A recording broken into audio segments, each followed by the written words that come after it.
les quiero compartir se llama El poder de la adoración. Amén. Así que para que el Señor hable, para que siga hablando, porque vemos que el Señor es el que está dirigiendo este tiempo, vemos que el Señor es el que está aquí hablando. Y si tú viniste acá es porque el Señor te convocó. Y glorioso y gracias al Señor porque respondiste ese llamado y el Señor hoy está haciendo cosas maravillosas. Así que oremos. Padre, te doy gracias por este tiempo, Señor. Oro para que tú te muevas a través de esta palabra, Señor, para que sea tu boca, Padre, para que seas tu Espíritu Santo dirigiendo este momento y para que esta palabra, Señor, pueda dar el fruto que tú quieres que dé, Señor, que no sea mi boca, Señor, sino que seas tú hablando a través de mi vida, Señor. Gracias, Padre. Dejamos todo esto en tus manos, Señor, en el nombre poderoso de Jesús. Amén y amén. Amén. Entonces, como les decía, esta palabra se llama el poder de la adoración. Y hemos visto, ¿cierto?, como Vladi también nos compartía, de que hay distintas formas de adorar, ¿cierto? Tu obediencia es una adoración, tu ofrenda es una adoración. La palabra dice que nosotros debemos presentarnos como sacrificio vivo delante del Señor. Nuestra propia vida, ¿cierto?, es una adoración al Señor. Y dentro de esta adoración está subclasificación hermosa que es la alabanza, que se refiere a esto de alabar con cánticos, con instrumentos, ¿cierto? Los salmos dicen que con panderos, con arpas, con danzas, con címbalos, con todo eso debemos adorar y alabar a nuestro Señor. Y tenemos en la Biblia un libro específico que habla de esto, ¿cierto? Que son los salmos. Y en hebreo el libro se llama literalmente así, se llama libros de alabanzas. Esos son los salmos, ¿cierto? Libros de alabanzas. Y David allí se desenvuelve y muchos de los salmos, que son la mayoría de él habla de esto, de la grandeza, de adorar a Dios, de exaltarlo en medio de la congregación, de exaltarlo en tu vida con estos cánticos. Y la palabra alabanza viene de la raíz hebrea todá, que significa esto, gracias. Como nos hablaba Vladi, ¿cierto?, al principio. Esa es la raíz de las palabras, dar gracias, acción de gracias, adoración, enaltecimiento. Y también deriva del verbo yadá, que quiere decir mano. Es decir, dar gracias o alabar a Dios y extender mi mano en adoración al Señor. O sea, cuando tú hablas de alabar, estás hablando también de eso, de levantar tus manos y extender tus manos al Señor. Así que, cuando tú dices aleluya, ¿cierto? ¿Qué estás diciendo? Alaben al Señor. La palabra aleluya, ¿cierto? Es una palabra que habla de esto, de la exaltación y la adoración a nuestro Señor. Y hay una palabra, ¿cierto?, que hemos hablado y que se ha mencionado durante toda esta mañana, ¿cierto?, que es cuando está en Juan 4, Jesús con la mujer samaritana. Y aquí, ¿cierto?, Jesús se acerca a la mujer samaritana y le dice, en el verso 2, le dice, vosotros adoráis lo que no sabéis. Nosotros, le dijo Jesús, ¿cierto?, adoramos lo que sabemos, porque la salvación viene de los judíos. Mas la hora viene, y ahora es, cuando los verdaderos adoradores adorarán al Padre en espíritu y en verdad, porque también el Padre tales adoradores busca que le adoren.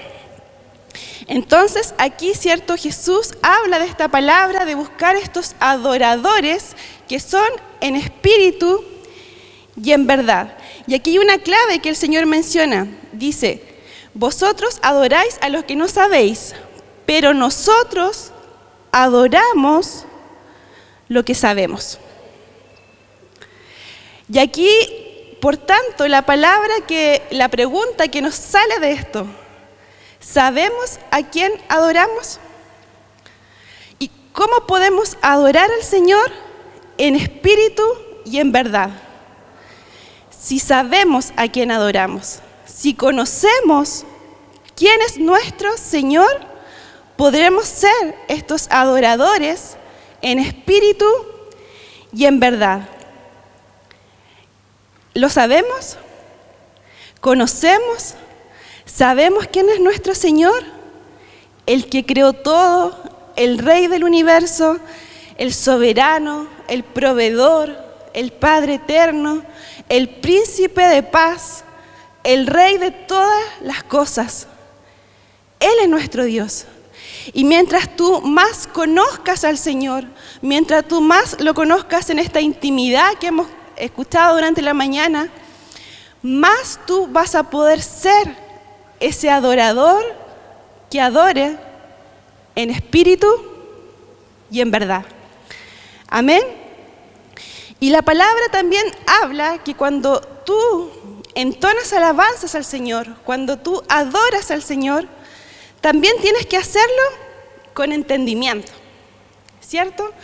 Eso es básico, que tú cuando te pares en el altar o cuando tú estés adorando en la intimidad de tu hogar o cuando estés en la congregación allí sentado, ¿cierto? Tú puedas entender qué es lo que estoy diciendo, a quién estoy adorando, y eso la palabra lo dice textual. Dice en Salmos 47, del 6 al 7, dice: cantad a Dios. Cantad, cantad a nuestro Rey, cantad, porque Dios es el Rey de toda la tierra.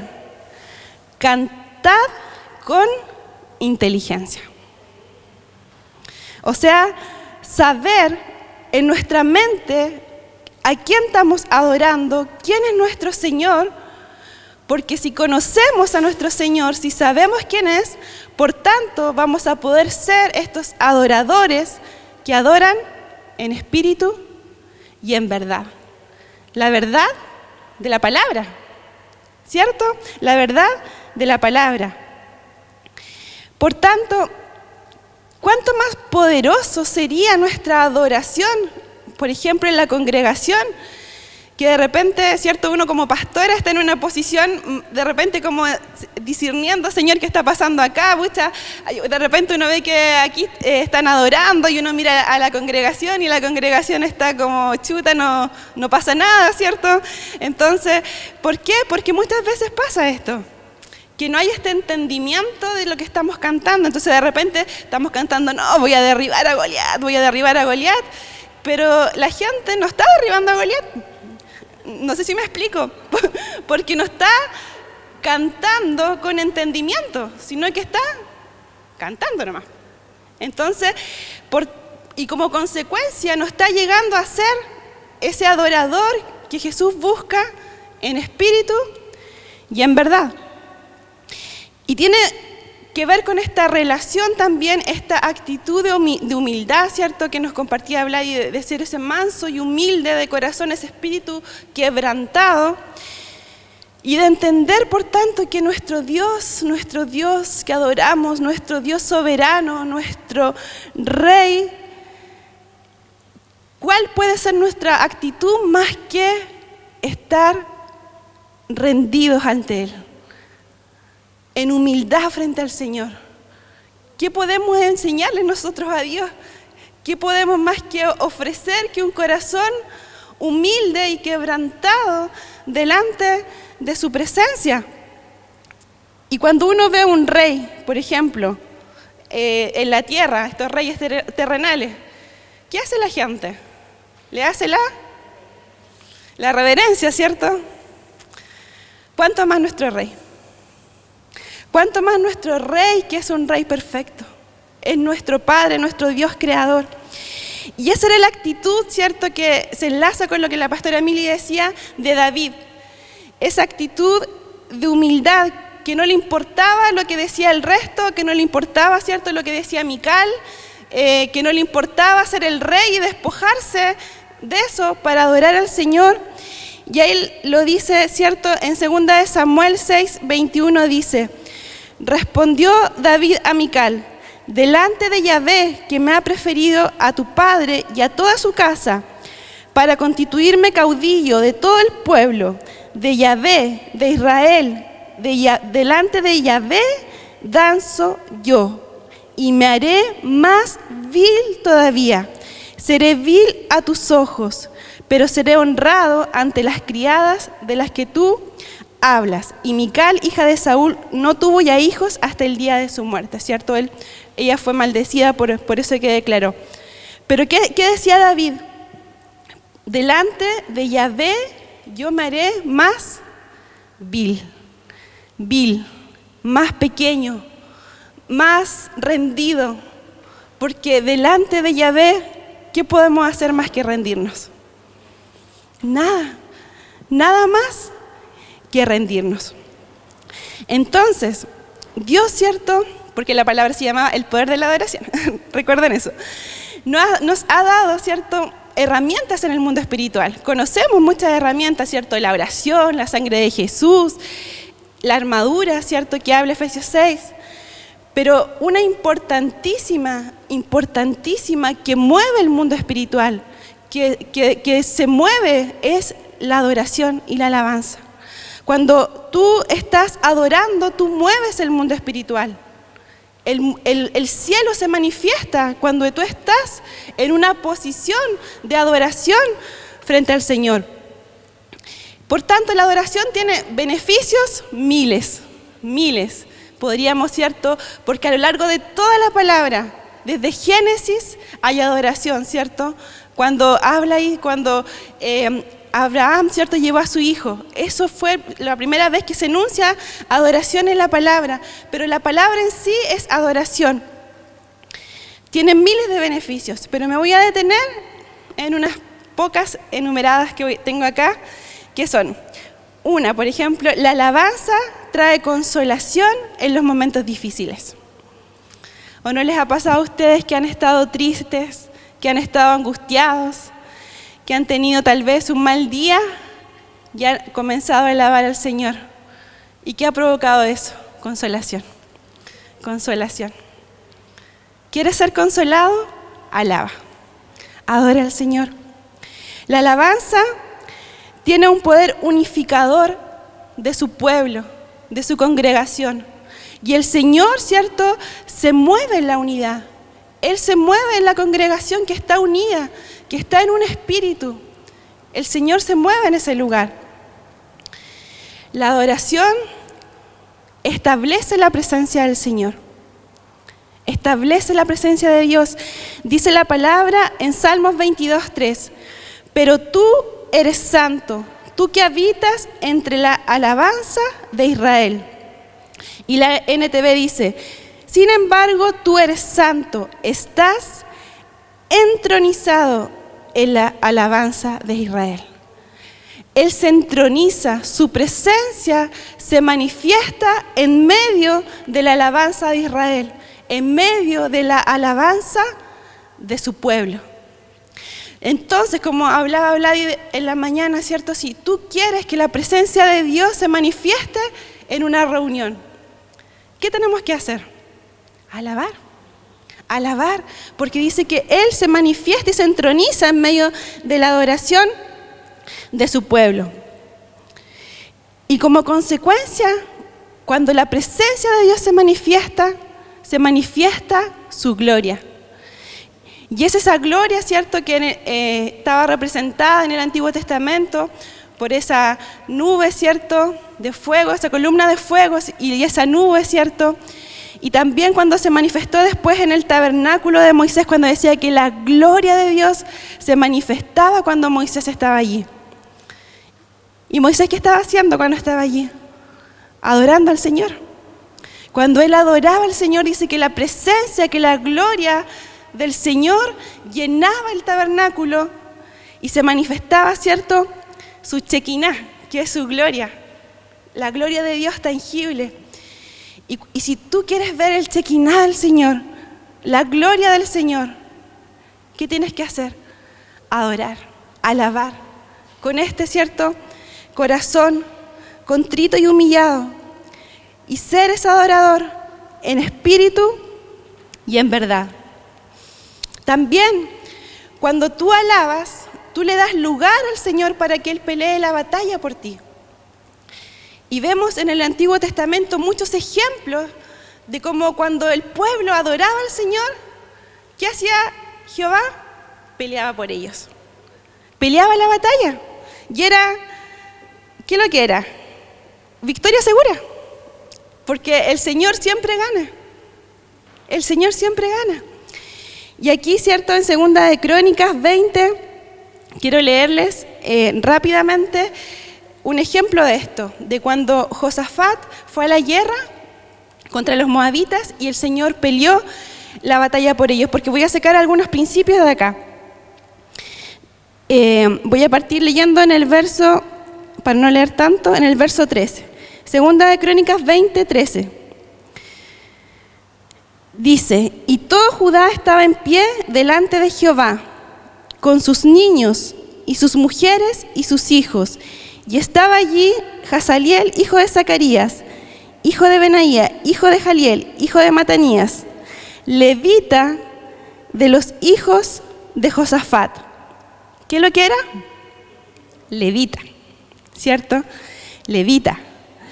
Sobre el cual vino el Espíritu de Jehová en medio de la reunión y dijo, oíd Judá todo, y vosotros, moradores de Jerusalén, y tú, rey Josafat, Jehová os dice así, no temáis ni os amedrentéis delante de ellos.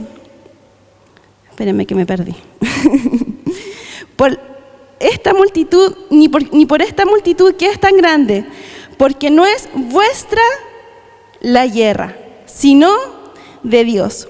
Mañana descenderéis contra ellos, y he aquí ellos por la cuesta de Cis, y hallaréis junto al arroyo del desierto, y no habrá para qué peleéis vosotros. Paraos, estad quietos, y ved la salvación de Jehová. No temáis, ni desmayéis, y salid mañana contra ellos, porque Jehová estará con vosotros. Entonces acá él, ¿cierto?, el levita que habla, profetiza por el Espíritu, le dice, oye, esto es lo que es el plan del Señor. Ustedes vayan, no tengan miedo, porque este era un ejército que era muy, muy poderoso, ¿cierto?, los moabitas, pero ustedes simplemente vayan. Y dice, y cuando se levantaron por la mañana, porque obviamente tenían que ir al otro día a hacer lo que el Señor les había dicho, salieron al desierto, y mientras ellos salían, Josafat, estando de pie, dijo, oídme Judá y moradores de Jerusalén, creed en Jehová vuestro Dios y estaréis seguros, creed a sus profetas y seréis prosperados. Y siguió siendo, no quiero leer todo porque si no voy a leer mucho, dice finalmente en el verso 24, y luego que vino Judá a la torre del desierto, miraron hacia la multitud, y he aquí yacían ellos en tierra como muertos, pues ninguno había escapado. Viniendo entonces Josafat y su pueblo, despojaron a ellos de entre los cadáveres muchas riquezas, así como vestidos, alhajas preciosas. Dice que se tardaron 3 días en recoger todo el botín. Y vinieron a Jerusalén con salterios, arpas, trompetas. Y en el verso 29 dice, y el pavor de Dios cayó sobre todos los reinos de aquella tierra. Entonces, ¿qué trajo consigo la alabanza? Porque ¿cuál era la orden del Señor? Simplemente ustedes se van a parar en el monte y van a adorar. Y dice que sus enemigos se confundieron entre sí y entre ellos mismos se mataron. O sea, ellos simplemente fueron espectadores de lo que el Señor iba a hacer. ¿Cuáles fueron las consecuencias de la adoración? Primero, Dios peleó la batalla por ellos. También Dios les bendijo financieramente. Y esto es increíble, porque dice que cuando ellos fueron a ver los muertos, estaban llenos de tesoros, de alhajas, de piedras preciosas. Dice que se demoraron 3 días en recoger el botín, que era tanto que estuvieron 3 días recogiendo ahí oro, joya, todo lo que el Señor les trajo y que fue para ellos. Y Dios provocó que sus enemigos le temieran. Porque dice, ¿qué pasó con el resto de la tierra? Dice que cuando el resto se enteró, tuvieron pavor. Cuando ellos se enteraron que el Señor había peleado en la batalla por el pueblo de Israel, tuvieron miedo. ¿Y qué pensaron? No, con esto no nos podemos meter. Con cualquiera menos con los israelitas, porque ya sabemos que vamos a perdida. Que así sea. Pero ¿cuál fue la actitud del pueblo? Orar y alabar al Señor. Entonces, si tú tienes que enfrentar, o estás enfrentando en este momento, o el día de mañana tienes que enfrentar una pelea, ¿qué tienes que hacer? Alabar, adorar al Señor, porque Él va a pelear por ti. Él va a confundir a tus enemigos y Él te va a bendecir. Él te va a bendecir. Por tanto, tú simplemente tienes que adorar. Otro, nos libera de la cárcel. Y esta es una de mis palabras, yo creo, favoritas de la Biblia, entre muchas. Pero esta historia, cierto, que está en Hechos 16 de Pablo y Silas, que es increíble el corazón de estos hombres de Dios, de adorador que tenían ellos. Estos eran unos adoradores en espíritu y en verdad. Ellos venían de haber pasado un tiempo difícil, ¿cierto? Porque liberaron a una mujer del espíritu de adivinación y esta mujer hacía ganar dinero, ¿cierto?, a sus dueños, era una esclava. Y aquí se formó un tumulto y finalmente los terminan encarcelando. Pero antes de encarcelarlos, dice que a ellos los azotaron. O sea, estaban heridos, los azotaron, los maltrataron, los hirieron y también los encarcelaron y los dejaron prisioneros. Y sin embargo, ¿cuál fue la actitud de estos hombres frente a tal hecho? Y yo me imagino hoy en día, Señor, yo voy caminando, hago algo por ti, hago una obra del Señor, libero a alguien y vienen y me maltratan y me pegan y después me encarcelan. ¿Cuál sería mi corazón? ¿Cuál sería mi actitud frente a eso? Y ellos dicen que adoraron al Señor. Que ellos allí, cuando se apagaron las luces, cuando estaban todos, ellos empiezan a entonar, ¿cierto? Dice el verso 25, dice, pero a medianoche, orando Pablo y Silas, ¿qué hacían? Cantaban himnos a Dios y los presos los oían. Entonces sobrevino de repente un gran terremoto, de tal manera que los cimientos de las cárceles se sacudían y al instante se abrieron las puertas y las cadenas de todos se soltaron. Despertando el carcelero y viendo abiertas las puertas de la cárcel, sacó la espada y se iba a matar, pensando en que los presos habían huido. Mas Pablo clamó a gran voz diciendo, no te hagas ningún mal, pues todos estamos aquí. Él entonces, pidiendo la luz, se precipitó y se postró delante de ellos temblando y le dijo, ¿qué debo hacer para ser salvo? Y ellos dijeron, cree en Jesucristo y serás salvo tú y tu casa. Y le hablaron la palabra del Señor a él y a todos los que estaban en su casa, y tomándolos a aquella misma hora de la noche, les lavaron sus heridas y enseguida se bautizó con todos los suyos. Y llevándolo a su casa, les puso la mesa y se regocijó con toda su casa de haber creído al Señor. ¿Cuál fue la consecuencia de la alabanza y la adoración? Primero, dice que se provocó un terremoto espiritual.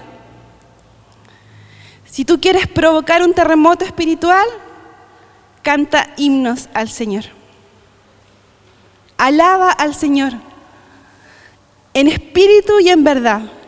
Y se va a provocar un terremoto en el mundo espiritual. También, ¿qué pasó? Dice que se abrieron las cárceles. ¿Quieres libertad? Adora al Señor. Canta himnos al Señor. ¿Quieres que la gente cuando llegue a la iglesia sea liberada? Adora al Señor. Exalta al Señor, los que están aquí adelante. Cuando ustedes están adorando al Señor, exaltando al Señor, están haciendo una guerra espiritual. Y entre esas cosas ustedes están abriendo cárceles. Cárceles de libertad, donde están muchos, y sabemos que hay muchos en este tiempo que están en una cárcel. ¿Qué más pasó? ¿Qué más trajo la adoración? Trajo salvación. Salvación. ¿Por qué? Porque el carcelero creyó y dice que se postró ante ellos y les dijo, ¿qué debo hacer para ser salvo? Cree y serás salvo tú y tu casa. Y no solamente fue salvo él, también fue salvo a su casa, a su familia. La adoración de Pablo y Silas trajo también salvación. Y me encanta esta parte cuando dice que también le lavaron sus heridas. Lo encuentro tan hermoso, este pequeño detalle, que dice que le lavaron sus heridas. ¿Qué también trae la alabanza y la adoración? Sanidad. Sanidad. Así que yo quiero que podamos entender el poder de lo que hacemos cuando nosotros estamos exaltando el nombre del Señor. Que cuando tú estés parado aquí adelante ministrando con tu instrumento, con tu guitarra, puedas entender, cantar con entendimiento y saber que tú estás utilizando un arma poderosa del Señor para, entre otras cosas, traer también salvación, libertad, un terremoto espiritual y para sanar.